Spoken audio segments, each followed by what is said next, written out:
Welcome to Find Your Daily Calm. I'm Sel Gaston. This special episode is a rebroadcast of the Fading Memories Alzheimer's Dementia Support podcast hosted by Jennifer Fink. I had a wonderful conversation with Jen Fink, the producer and host of Fading Memories podcast. It's a great show that listens, hears, and offers hope, advice, and wisdom from caregivers who have lived the experience and thrived. Think of her podcast as your caregiver best friend. Before meeting Jen, I did not know that there is a podcast like Fading Memories that helps caregivers across the globe in varying circumstances and cultures. I sure learned a lot about Alzheimer's and dementia by listening to her many episodes that she posted since 2020. There's a lot to learn from Jen. Most notable is the fact that she herself was a caregiver of her mom. In this episode, Jen and I talked about using mindfulness to reduce frustrations. If you're a caregiver or know of caregivers who are going through the same situations, this can help ease the many challenges that many of us face. Truth be told, I did not only have fun chatting with Jen, I also was educated about the many facts about Alzheimer's and dementia. To know more about Jen's amazing podcast, we have included details on this episode's show notes, including a YouTube link where you will see a video recording of this episode. Enjoy this rebroadcast episode with Jennifer Fink of Fading Memories, Alzheimer and Dementia Support podcast. What do you do when your mom has had Alzheimer's for more than a decade and you suddenly become her primary caregiver? When I went looking for answers, I ended up creating a podcast. Welcome to Fading Memories. I'm your host, Jennifer, and thank you for tuning in today. This podcast offers advice, wisdom, and hope from caregivers who have lived the experience and survived to tell the tale. Think of us as your caregiver best friend. Mindfulness advice for those caregivers that experience that is that they are aware of the facts, the symptoms, what's going on, and of course, further study or at least knowledge of these symptoms will really help. But the heart would say, I've had enough. This is too much. I'm tired. I'm exhausted. And the gut would say, yeah, if you want to give up, just up and leave. Or just stay with it. Stay with it because you're more courageous than you think. So since we really need to be there, the courage needs to kick in to understand what's happening first. That's where the gut aligns with the brain, and then the gut would say, hey, what's happening? Here are the facts, the brain would say. And then the heart would say, okay, here's where we try to understand where you and gut brain and head brain will cooperate because my expression is simple. I love this person. Let me introduce you to Sel Gaston. He is the host of the Find Your Daily Calm podcast. This daily show allows you to retreat to your place of peace and calm, find guided meditations and other literary works that will comfort you and give you your needed daily dose of calm. We're talking today on how to use mindfulness to reduce caregiver frustrations. Hi, listeners. Jen here with you again today, and I have a great topic and a great guest. I have Sel Gaston. He is from the Find Your Daily Calm podcast, and we are talking about mindfulness. We're going to get into specifics about challenges caregivers face and how mindfulness can help us with that. So thanks for joining me, Sel. I'm glad to be here, Jen, and I'm happy that I'm here having a conversation with you. I've been listening to your episodes, and there's a lot of learning there. And I like the way you pronounced my name, very French. Oh. Though here in the Philippines, it's phonetically, it's just Gaston. But I like the way you pronounce it. Thank you. Well, I did take French in high school because, everybody was taking Spanish, which, being in California was actually a smart choice. French was not such an good option since I have only met one person that was a native French speaker, and I met her so far away from high school that I forgot all the French. So Not a good choice, but one of these days I will get to France and hopefully I will relearn some of my French before then. So yeah, for sure. So you not only have a podcast, but you also have a connection with dementia. So why don't you talk a little bit about your personal history and about yourself, and then we'll go into the topic. Fantastic. My connection with dementia is my mother. My mother was diagnosed with Alzheimer's, and I don't exactly know the technical term because the doctors were not very clear. But as far as I know, she was diagnosed with dementia in 2017. It was 5 years ago. And it progressed quite faster during the pandemic. And my father died in 2005, so that was about 17 years earlier. I guess that exacerbated what she already had as Alzheimer's. And in 2019, we saw it really deteriorate such that she wasn't able to walk anymore. So she's in a wheelchair. And the challenges of being a caregiver to a person like my mom, I'm not really involved in that because it's my brother and his family who lives with her. And I really feel the compassion when I listen to my brother and sometimes when I observe how they take care of her. So that's my connection with dementia. Yeah. And how long have you been doing the Find Your Daily Calm podcast? Oh, the Find Your Daily Calm podcast. It's going to be 1 year, April 30. So I've been dabbling in podcasting. The Daily Calm podcast was motivated by the stress and the fatigue that most people experienced, including myself, when the pandemic really hit us, where we don't know where to go, what to do, and how to do whatever we need to do. So that was my motivation. It wasn't a solution, but it was a way to find a solution. Yeah, so it's almost a year now. So your 1 year anniversary is like within 24 hours of the start of my 5th season. I've been doing this for 4 years, which is kind of shocking. And I never thought about where I would go after my mom was gone because I assumed she'd live for many more years than she did. So she passed away 2 years ago at the end of this month, March 2022, at the very start of the pandemic. And I wanted to ask you a quick question because I know what our lockdown quarantine was like in the United States, but I don't remember what the Philippines was doing. So was it more restrictive than here or less? I think it was more restrictive. I have relatives and friends in Southern California as well as Northern California telling me that you guys are really strict there. And in addition to the mask, we were required to wear a face shield. Mm-hmm. So it's as if we were in a hospital all the time, even if you went to the grocery. So it was stricter here. And the lockdowns were really, they call it granular lockdowns here, because each part of town, in the States you call them counties, here we call them barangays, where you cannot cross from one barangay or one county to another because there would be guards and security people stopping you from going to their area. So crazy. Yeah, that is definitely much more restrictive than we have had. I recall my husband and I basically being like, we cannot take looking at these walls anymore. We cannot take looking at these same trees and the same road. So we went on like a short road trip, but it was into another county. And there was a restaurant that was open when it wasn't supposed to be. We won't mention it.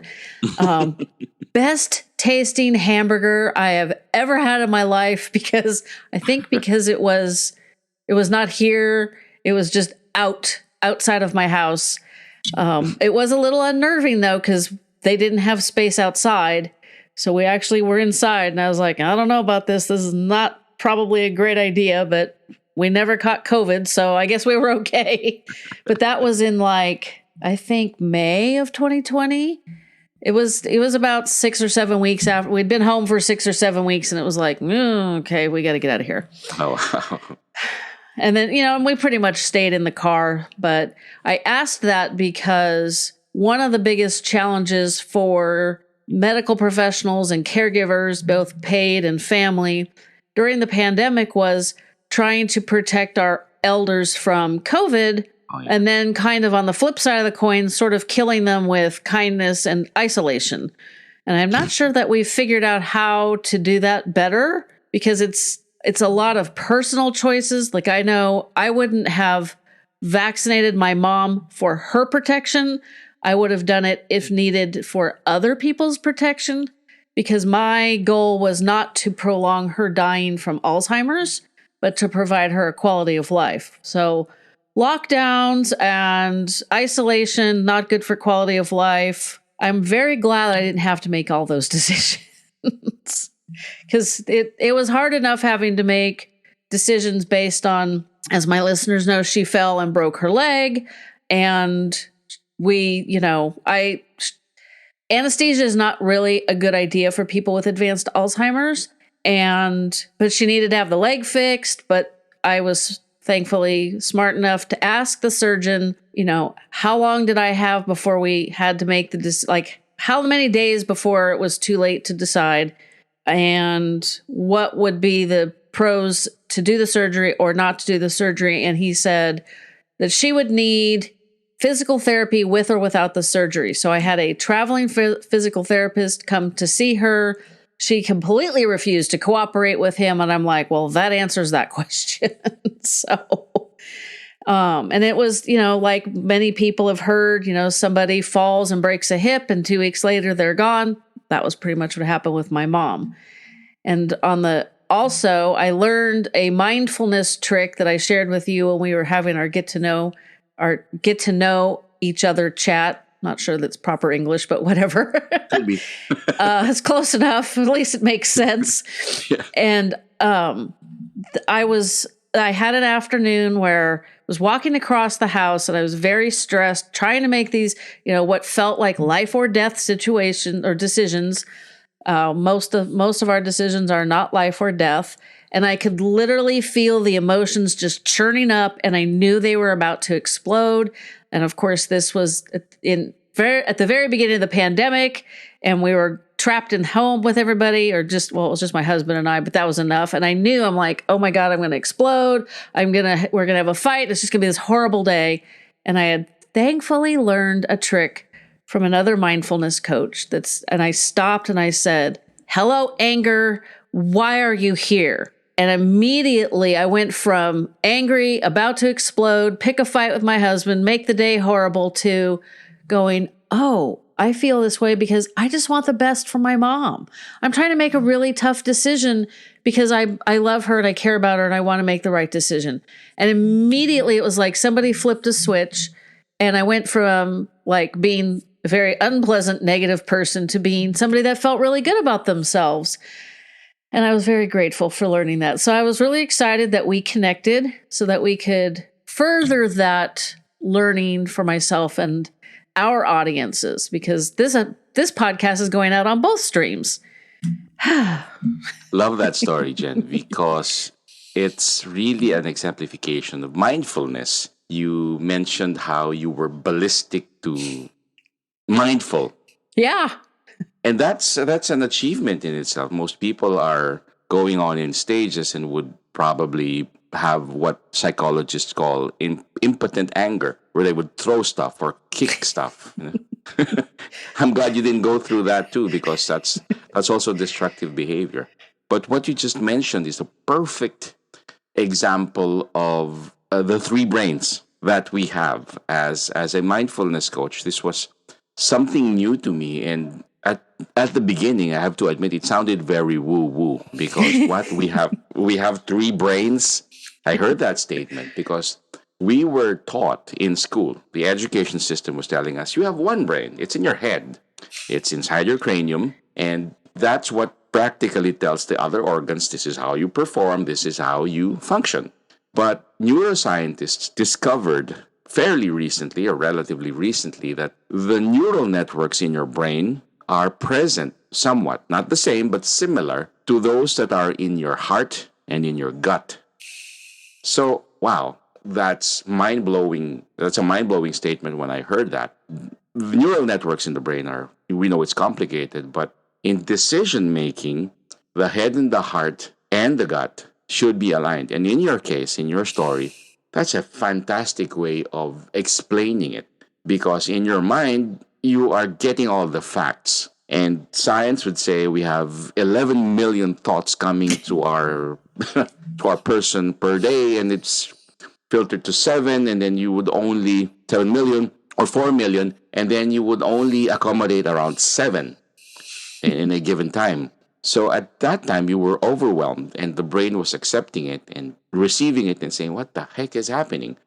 And then your heart would feel, probably you were feeling self-pity, or the feeling of anger for the situation we couldn't explain, and your gut is saying, let's go for it, let's swing it, let's go for that fight. But once they aligned, I think it's your heart that said, when you acknowledged the anger coming in there and you said, why are you here? That's a very mindful question. And your heart took its place and took charge of the three, I call it the Trinity, and then told everyone, wait, look, this is my highest expression. It's compassion. That's the heart telling you, wait, guys, head brain, gut brain, listen to the compassion. So they all aligned and said, yeah, I'm overwhelmed, the head brain says. And then the gut brain says, it's not worth it. I know you're courageous, but use that courage in taking care of the people that you care about. So head, heart, and gut aligned. Some people would think, really? 3 brains? But think about it. There are decisions that you would make that you would say, that makes sense, but it doesn't feel right. I've been there. It feels right. We've all been there. It feels right. I feel happy about it, but it's not sensible. The common sense is saying that's a crazy idea. And some people would say crazy ideas would be so crazy, it's crazy enough that it would probably work. So the alignment there is part of the mindfulness. That makes sense.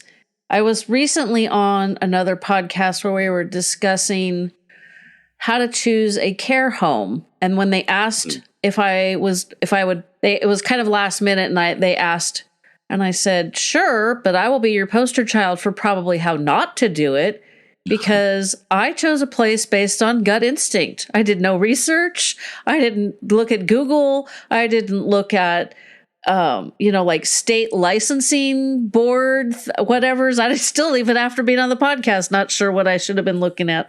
I would I now know who to ask and where to go for that information. And Mom's care home was fantastic. But sometimes I sit back and think, man, there was like this wealth of information out there, and I just went with what felt good, which, could have been really disastrous.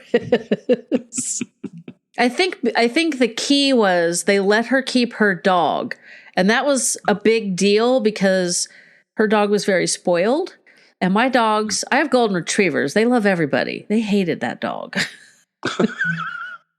I mean, my dog, my oldest one who's gone now, whenever my dad would bring over his dog, my dog would be like, he would take one look at her and be like, I'm out. And he would literally go sleep in the dog yard until my parents left. He hated that dog. And I'm like, I can't have this dog in my house, right? And my sister already had 2 dogs and she took Mom's cat. So when they said they'd keep her dog or they would take her dog, I couldn't give them a deposit fast enough. But I think the alignment that happened, to use your terminology, is my brain understood that any for-profit care community that would keep this spoiled, overweight, pain in the rump dog would probably treat my mom well. I mean, they understood the importance of mom continuing to have her dog. And when they renovated and redecorated the whole entire community 18 months after Mom and Misty moved in, they didn't ask me to rehome her. They danced around the bush and hemmed and hawed and kind of hinted and suggested, but they never asked or even told me. And so I, after hearing what you're talking about, aligning the 3 brains, obviously my gut was talking to me through the heart that these guys will probably do an okay job because they're willing to put up with the dog. What kind of dog was it? She Or was is it still alive? well, no, let me think. We were just talking earlier. I recorded and I was trying to figure out how old she was. And I had to remember how she was a year younger than the oldest one that passed away at the end of 2020. So she would be, hang on a second. She would have been 12 then, which makes her like 13 and a half. So she may or may not be still alive. She was a black miniature poodle, and black Oh, miniature poodles should weigh about 15 or 16 pounds. And she weighed right. 28. She was Yeah. beefy. and the residents where my mom lived in the community, they loved this dog. They fed this dog. They were so ever like, I don't understand what it is with Alzheimer's and other forms of dementia. You know, they didn't pay attention to the dog. They every time the dog looked at them, they're like, oh, the doggy needs food. No, the dog needs exercise. The dog needs love. Please stop feeding the dog. It's not love anymore. And it was just crazy, but it worked out totally fine. And I'm still amazed when people talk about, you know, they'll ask me, well, how do you know it's time to start looking around for a care home? And my blunt answer is, if you're asking, it's time. Past time, probably. And then they say, well, how do you go about doing that? I'm like, I don't know. This is how I did it. I'm not sure it's the way I would recommend, but, you know, it worked out for us. So obviously, like I said, the heart and the gut must have been aligned somehow. That just made my brain say, give them money. And then when it's time, we'll move mom in, which is exactly what happened. And I think with the process you went through was first you told everyone, especially yourself, the first instance you would say, yes, it's time. That's part of the gut telling you, yes, take courage, do it now. And then the heart would say, yeah, that's a compassionate thing to do because she will be taken care of as much as you can, as best as they can. And then the head brain tells you, yeah, these are the options. These are the available details that you can study. And even the dog, Misty, comes into the picture because caregivers, including yourself and those that you talk to, see the dog as you said, hey, she's cute. Let's give her food because they think that the dog always needs to eat. And, you know, if as dog lovers, we know that dogs, especially adult dogs, only need to eat about once a day. But the compassion there is that she's so cute, I want to feed her. But probably they don't know about the details of how a dog should be taken care of. But in relation to how she interacts with your mom is there.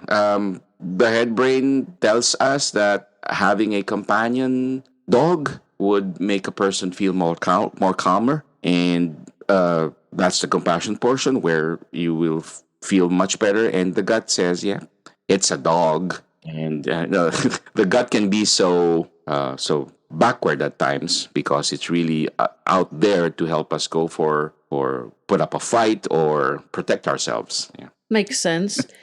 Now, with your family and your mom, have you ever experienced what we call sundowning, where it generally happens towards the end of the day and they get very confused and sometimes they're combative? Has that been an experience with you guys? Yes. I've never really seen that the way my brother and his family, my sister-in-laws, see that all the time. Years ago, maybe 3 years ago, she was much more stronger and with verve, especially when she tries to pick a fight. But what frustrates her is that she couldn't stand. So she would lash out and pick on people and probably even throw stuff. So yes, that happened. Is that what you call it? Sundowning? Yeah, it's generally the story that I could tell that I experienced sundowning with my mom the most dramatically was my dad had been in the hospital for a month and I was taking care of my mom, and because he refused to let my sister and I help, I wasn't really sure what her routines were, and his mind went from okay to totally forgetful very, very quickly. And it was right before Christmas, and so I was going to go get her nails done. And my husband goes, oh, make sure you get her a pedicure too. Because apparently she hadn't had her toenails clipped in quite a while. And I've never been so embarrassed in my life when my nail gal took off her shoes and socks. And I was like, ay, ay, ay. So this was in December, shortest days of the year. And we were driving back from where I live to her town, which was about 20 miles. And it was right at twilight. And we were on the back country roads that were sort of dark. And so we went from some daylight to dark. And the conversation just kept getting weirder and weirder. She asked me if I liked my house. And I said, well, yeah, I do. And she goes, well, you probably should pay my grandparents for it. And I thought, well, the bank's not going to like that idea because one, your grandparents are dead and I owe the bank the money. So that might be a little bit of, I just remember thinking that was very strange. And the darker, like as it got between twilight and dark, and it was, and we're looking at trees and shadows and, I have weird vision. So it was very easy for me to kind of understand her visual processing or lack thereof. And we were it was almost like alien territory, like alien terrain.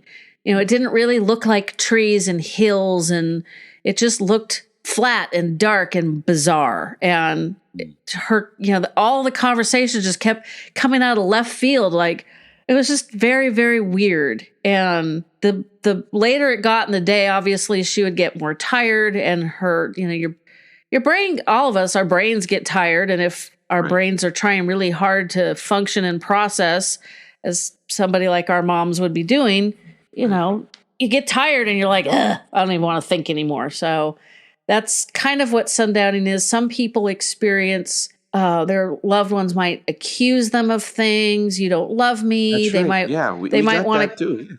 Yeah. Yes. So if somebody is caring for a parent or even a spouse, and they, it's getting to be about the end of the day, and it can happen in the afternoon. I always thought sundowning happened around sundown, but we just changed our clocks forward. So everybody's like, my clock is all screwed up.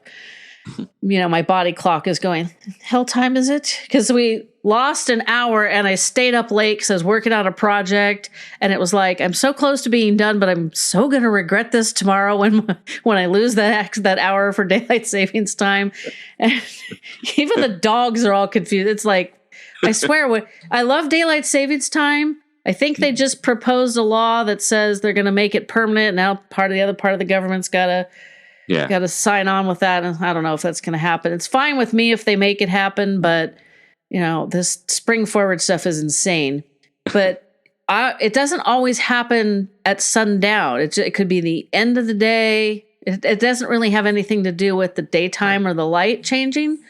But if somebody, I've got a couple of experiences that I'm thinking of, but a very common one is you might be caring for somebody in their home. Like I might have moved in with my mom, God forbid, which is common for a lot of younger caregivers. And all of a sudden now mom wants to go home. I need to go home.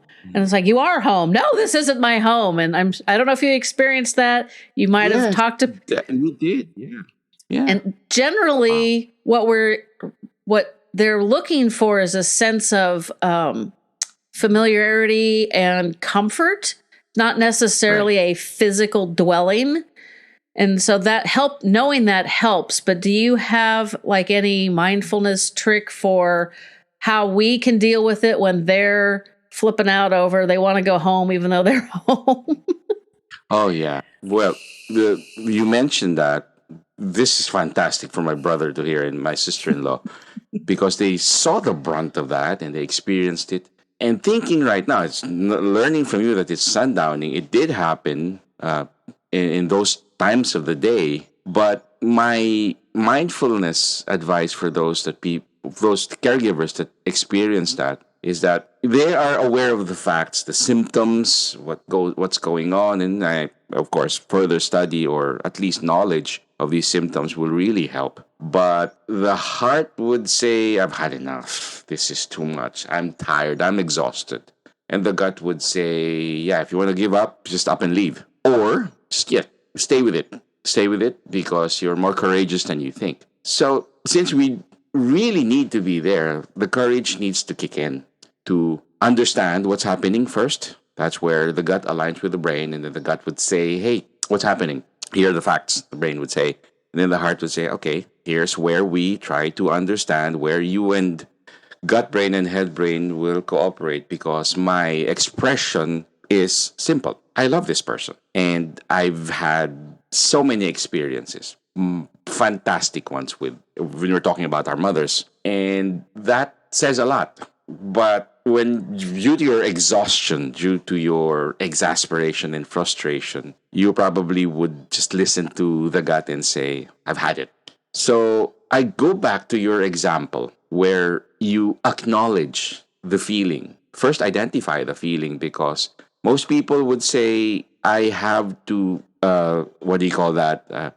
I have to be stronger. I have to face the music.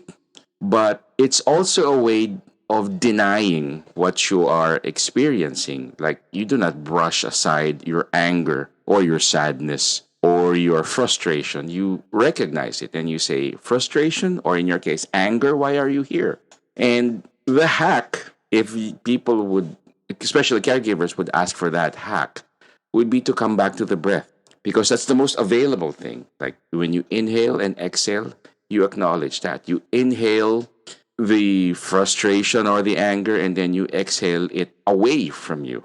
But in the process, you acknowledge that it's there. And neuroscientists always describe it this way, that when you inhale, it's your sympathetic nervous system that's telling you, all right, when we inhale, it's the same as when you're preparing for a fight or a game or a competitive sport. Inhale.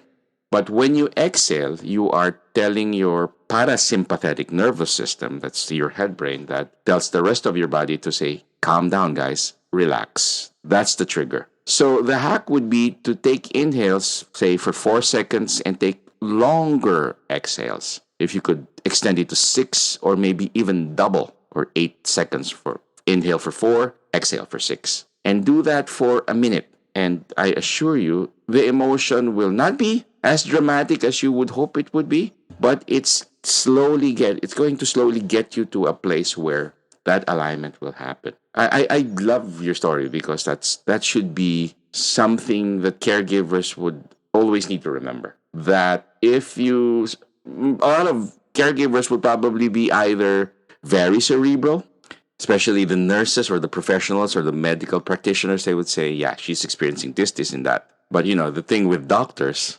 no offense to any of the doctors, they would say the symptoms and tell you what's going to happen next. And then they won't be expressing it that way, but they would say, okay, now you know, right, bye. That's true. That's it, bye. And then you pay them. That's the profession. That's what they do best. But the caregivers, and not, this is not to trivialize the doctors because they're very important. But a caregiving doctor, let's use the doctor as an example. A caregiving doctor would go to these 2 levels to teach a caregiver, how do you feel? Be mindful of that. And what's your gut telling you? Is it telling you to just take a walk, get some air, inhale and exhale, just go to the porch or outside, take a stroll? And that could possibly fix or remedy whatever you're feeling at that moment. I think with the heart brain, because I've learned from, I'm not sure if you've ever heard of Teepa Snow. She's a very well-known dementia trainer. She's also a fantastic human and hysterical.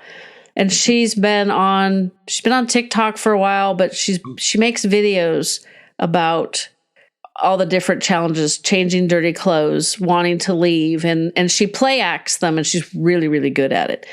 Wow. And one of the things, I've watched the videos and I struggled with, like, for example, now I was lucky. My mom never wanted to, quote, go home. But that is very common for most people with Alzheimer's or a form of dementia. And, if you have to deal with that almost every day, your gut's probably telling you, I'm out, I'm done. But if you can listen to the heart, like my brain, my cerebral brain, the overthinking brain would be like, oh my gosh, here we go again. And I know I'm supposed to do this, and this. But if you can tap into the heart brain and say, she's confused and she doesn't understand what's going on. And then it makes it, I would think it would make it easier to get into their world and what Teepa always suggests, and others as well, is that she's very good at sort of the improv where it's like, oh, you need to go home. Okay, well, what's it? What do you need that's there? Or you basically acknowledge all of their feelings.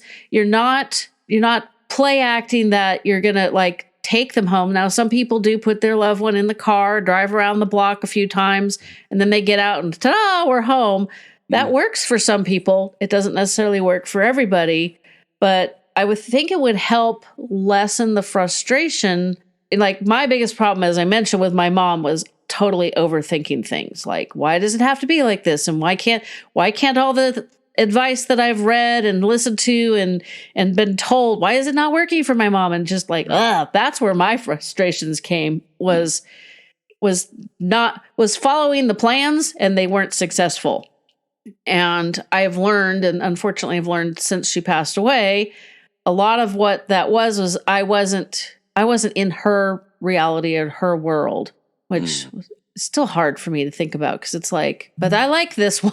I like this reality, or this reality is the only one I've got. I can't do yours, but I've been learning a lot more about how to get into their reality. And I think that comes from listening to your heart. Yes, it's true. When we step into the minds of those that have dementia, I realize that their head brains are already compromised for obvious reasons. Science tells us, yes, the brain is in a state of degradation. So the gut and the heart overcompensates. Like the story that you said, she wants to go home. Our mom wanted to go home to the province where she was raised, and that's 200 miles away from where we are. And we told her, because we didn't know better, we didn't understand the symptoms, we told her, that's far. It takes 8-10 hours to drive you there. And if you take the bus, it takes you probably longer because of the stops. No, she would insist. She would say, bring me to the bus station. And she would hit us with the umbrella because she's ready. She's up and ready to leave. So, yes, I think, come to think of it, it's quite hilarious because she wants to go home, where she would arrive there unannounced had she been able to ride the bus. But yes, now I'm thinking she wanted to be in familiar circumstances or situations where she's probably regressing in those memories because she would always call her own mom, my grandmother. In the Filipino language, it's nanay. So they would say nay. That's her. Her speech patterns are, she's not conversant anymore. She would say nay, nay, nay, nay, nay. So she would call her mother, and then you would just nod and smile. And sometimes they think that, they don't recognize, like I knew my mom didn't recognize me as her oldest daughter because I'd lost a tremendous amount of weight. And I had a hard time, like I'd look at old pictures and go, yikes, I've changed a lot. So it was far less painful when I confirmed that she did not remember our relationship. But she always thought I was her best friend. And it was always funny when she'd tell people, I've known her forever. And I'd be like, you think? Maybe my whole life, I mean, it was easier to process that, but it took me a while to figure out how, like, she would ask if her husband knew where she was going when we'd leave the care community. And I would answer, yes, Mom, Dad knows where we're going. And it took me too long to realize that wasn't answering her question. So that's obviously the head thinking and not the heart or the gut. Right. And she must have asked me that like 6 or 7 times from her room to the car. And by the time we got to the car, I was like, I'm either going to turn her around and go back inside with her because I can't deal with this anymore, or I'm going to stick her in the trunk. And then I touched the car door and it was like, poof, the light bulb went on. I'm like, oh my God, I am not answering her question. Duh. So it's just really funny how we can accept certain things, but not be in their realm. In other ways, it was just, I look back and I think, man, I really wish I'd known all this stuff 10 years ago when she was really starting to get bad. But that's why I still do this, so that other people can learn from my bumbling around, figuring stuff out. Magnificent of you to have this, because people need to understand it in the perspective of a caregiver who was with the person 24/7. And think about it, Jen, when you said that she sees you as her best friend. And we just mentioned a while back that the head brain is already compromised, so the gut and the heart is kicking in. She sees you as her best friend. So emotionally, she loves you, but she couldn't have the best recollection of who you are. And then she tells everyone, she has the courage to tell everyone, I've known her for years. So that's the residual effect of that is, come to think of it, it's really good for you because she saw you that way. Well, they always tell you that you've probably seen these memes on social media where they may forget who you are, but they never forget how you make them feel, which, okay, that is true. But let's go deeper on that one. Yeah. I always tried to give my mom pleasures and a quality of life, despite, the degradation of easy for me to say, of her brain and my lack of knowledge on how to be a better caregiver for her. So we'd go watch Children, which I always made jokes that we were like the stalker old ladies. And there was one day, this is funny because when this episode comes out, I will finally have taken another airplane ride, but I have not been on an airplane since September 9th, 2019. And I remember that date because that's my anniversary. We were flying home from Colorado. I don't know if you've ever been in Colorado, but man, the Denver airport is always delayed. Like always. Like bring several packed meals unless you want to spend money in the airport. It's just like, I kept saying, I'm not going to fly through Denver anymore. So this time we were flying to Denver. So we were on our way home, plane delayed. And I knew I was tired. So I'm like, I'm not going to take mom out because it takes all of my physical and mental energy to stay in a positive mind space. And I'm not sure I have enough of those reserves. So I brought a chocolate spice bread and some iced tea and my wedding photo album. And I got there and she goes, oh, hi, where are we going? And I was like, are you kidding me? We've been doing this for like 2 years. And now you remember we go out the day that I'm not going to take you out. I was like, I almost decided we'd go do something just so that I could maintain that feeling for her. Right. But I was really afraid. I'm like, I didn't know which way would be more negative. If we went out and I got stressed and frustrated and she and I got into, snapping at each other, or if we just did something pleasant in the courtyard of the community she lived in. And so I aired on that. And she had a good time. And the caregivers were looking at the wedding album and laughing because I got married in 1989. So we're talking poofy hair and poofy dress. And they got to see my mom I think she was 49. I'd have to do math and it's way too late in the afternoon for that for me. I've already done enough math today while talking to people. And so it kind of gave them some insight to her and to us. It really was a nice afternoon, but I just remember being shocked. I'm like, you cannot remember who I am or that your husband died or anything else. But now you remember that we go out all the time. I was just blown away.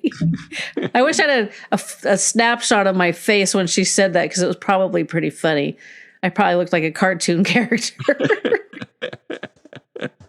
But that just blew me away. And so it's like, it made me feel good. I'm like, okay, I'm doing good because she remembers that we go and I'm the fun friend, apparently. Okay, I'll take that.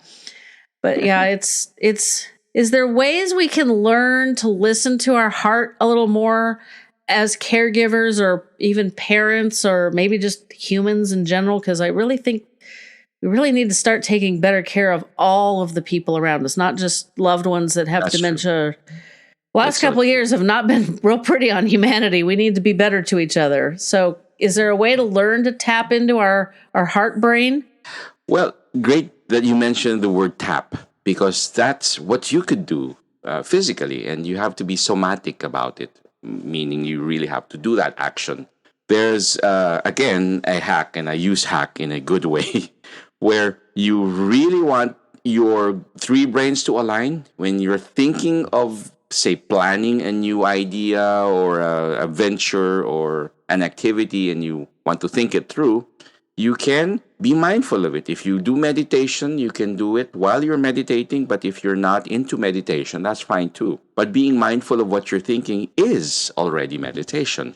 Some people would say, I need to sit down and recite mantras. That's really not necessary at all, because understanding what's happening to you, being here and now, is already mindfulness. And mindfulness is already meditation. So going back to being somatic about it, when you're thinking things through, you can hold your head or parts of your head, literally hold it gently, and then feel the energy. Sometimes there's pulsation.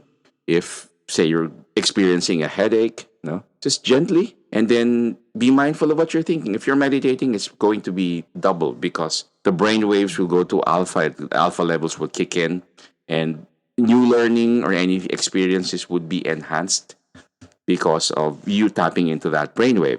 Second, if you want to be more mindful of your heart, hold your heart when you're meditating.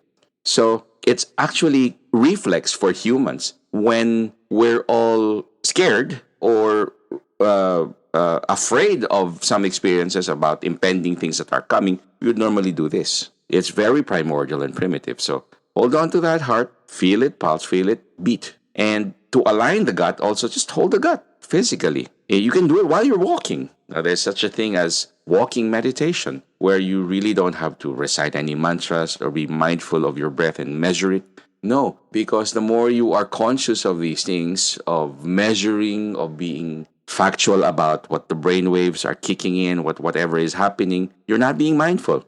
You're looking at a textbook, or you're probably basing your actions on a textbook. You shouldn't be. You should be accepting things as they happen at that moment. So holding onto your head, holding it gently, even at the back of your head or even at the top, and then to your heart while you're meditating and doing your breathing, or the extended exhale would do well paired with holding the head, heart, and the gut. So if you're experiencing any stresses, any anxieties, that's the go-to that I would suggest. I've seen people when they're frustrated, like grab their head, like, ah! or the more dramatic, they would pull their hair. Well, I was thinking of my husband, and he doesn't have any hair, so he can't do that. But it's interesting. We do that. We don't even think about it. We'll put our hands over our eyes and think, oh my God, why am I in this situation? Or why are these people so stupid? My husband's a real estate broker, and he recently had an experience with somebody that just could not handle the online signing of documents. And it was like, it's not hard. It's not, once you've done it once, the computer pretty much does it for you. It's a little nerve wracking, because when we bought our house, we just moved 3 months ago today. Right. And there was one day my husband was like, oh, so-and-so sent us documents, so I just went on your computer and signed for you. And I was like, probably not cool, but that's okay. It's really that simple. You just click the mouse, but they were having difficulties, and they didn't have a printer. And I'm like, how does one exist with no printer? Am I that old that I have a fancy printer that does all kinds of stuff? And it's like, but yeah, he just had his hands on his eyes, and he was shaking his head like, I don't understand these people. And I'm like, I'm sorry, can't help you. But it was just funny. But maybe if I could have helped him tap into his heart brain to understand what they were experiencing, maybe he would have been less frustrated, because it really got quite irritating. That's true. You mentioned holding on to the head or closing the eyes. There's even a emoticon for it, the facepalm emoticon. Oh, yeah. You're frustrated. So even social media sees it as a natural thing to do, and that's actually the go-to. Yeah, because we're wired to do that, those actions. So maybe in a moment of frustration, when for the 15th time in a week, mom's like, I gotta go home, and starts packing all kinds of strange things, which is not uncommon. And maybe if we just take a long breath in, super long breath out, and hold our heart, maybe we can just tap into that heart brain and take a minute and then think, okay, I need to go with this, even though I hate it. I'm going to go with it because she can't help it. because it's not so much that any of the techniques for coping with these, I hate to use the word behaviors, but that's what they are. It's not that they're difficult. It's just sometimes you've done them so many times. You're like, if I have to play act about going home one more time, just got to throw her in the car and take her to the bus station and let her go to the province. That's the gut speaking. When you feel a frustration and you verbalize it or you vocalize it, that's the gut speaking. Is it helpful to verbalize it and then just realize that, okay, yeah, that's not really a solution? And does that help you align the three brains? That's an acknowledgement also. If it's going to hurt other people, then you have to think about it. You're probably trivializing your heart brain and saying, now get out of the way because I want to curse at her or I want to throw out expletives to everybody. No, but you really have to align first before even saying anything. But saying that you're angry and asking why are you here, anger, that's an acknowledgement. That acknowledgement works because that's the only story that I really have, but you can also do it with sadness or any emotion. Like, why am I feeling sad today? Oh, because it's raining, although I don't feel that way today. And, I don't know about the Philippines, but California, man, we're about to have to take showers every couple of days because we don't get enough water anymore. But, and it's not raining anymore. So, but, it's not unusual for people to feel sad when the light is dim and it's raining and it's quiet and it's like, you just kind of get that blah feeling. And, it's okay to say, why am I feeling this way? And because my body clock is all off and it's raining and my husband's out of town. Okay, that makes sense. Let's fix those things. So it really is a very helpful technique, but it's hard to remember when you're interacting with somebody, maybe in a negative way, to stop and say, why do I want to choke the crap out of this person right now? It's probably not a smart idea to choke him, but I want to choke him. The gut can be so humorous in that sense. Could have a dark sense of humor, like the visual of choking another person just to shut them up. That's funny.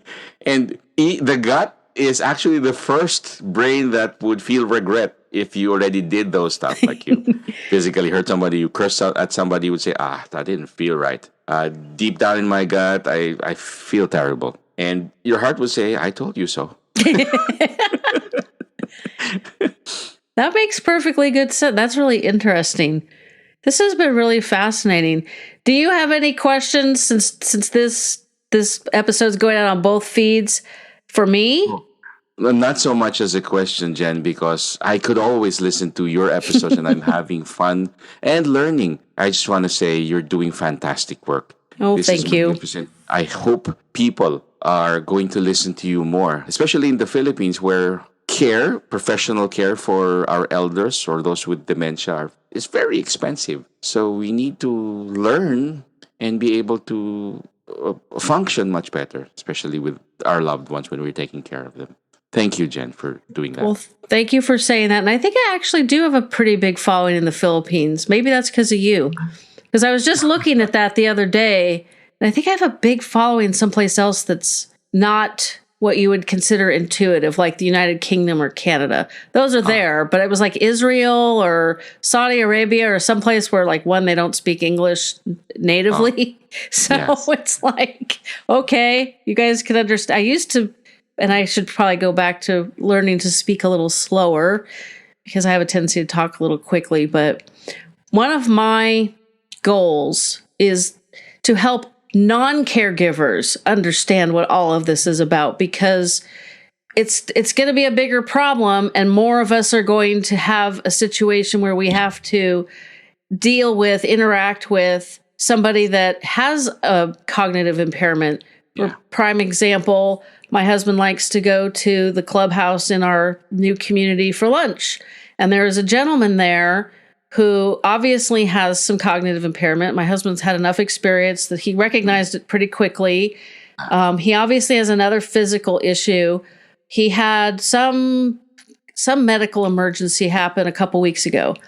And I forgot exactly. I guess he had he had a card, and on the back of this card were all the phone numbers for his kids. And my husband took a picture of it, and my husband asked, something like, does Alzheimer's present with problems with numbers? And I'm like, thank you for the out of the left field question. And And I said, can you explain why you're asking me that? And basically this guy is at a point in his, the disease that he's not really sure what time of day it is or what season it is, or, it's typical. One of the 10 warning signs is issues with time and place. And this guy has it. And so I explained that to my husband. He's like, yeah, this guy's got that. So now he's got more tools and he can help like the bartender at this restaurant, because when you don't know how to deal with somebody, it's, I guess your gut kicks in and says, gads, I wish this guy would go somewhere else. Right. And if my husband can help them understand, then maybe their heart and their, their brain, the cognitive brain can work together to help this man, because he really should not be living alone. Yeah. It's all of those issues, but it's like that's going to happen more and more. Our law enforcement's going to encounter, maybe somebody with Alzheimer's who is lost, and they're not compliant because they're confused. And now the law enforcement, if they're not familiar with somebody with a cognitive impairment, we've seen all kinds of not pleasant things that happen with law enforcement because they don't have the training. And we're working on that here to help them get the training. But in any country, for that matter, Jen, that's important because law enforcers, since you're talking about them, they really need to understand that. Yeah, and it's hard. It's like, closer to the end, my mom would look a little disheveled and she would look confused and she wouldn't be compliant and she would say weird things. How would they know that she had Alzheimer's and not on drugs? Right.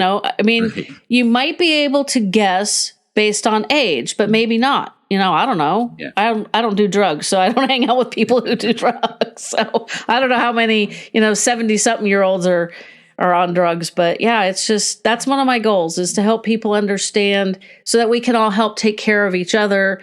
Maybe, I was a caregiver, but now I try to help other caregivers because it would have been easy to say, well, mom's gone, I'm out. But I needed something to do, so I just keep doing this. We all have to have a purpose, and this is my purpose. That's true. This is fantastic. Well, I appreciate this. Sal is in the Philippines, as he's mentioned. I'm in Northern California, so it's the next day for him. Yeah. So you feel great. You should be comforted by the fact that tomorrow will happen because I'm here. That's true. Russia is not going to blow up the world between now and then. No. What's his name should understand that he should align with the head, heart, and gut. Yeah, no kidding. That's a whole other episode analyzing people who.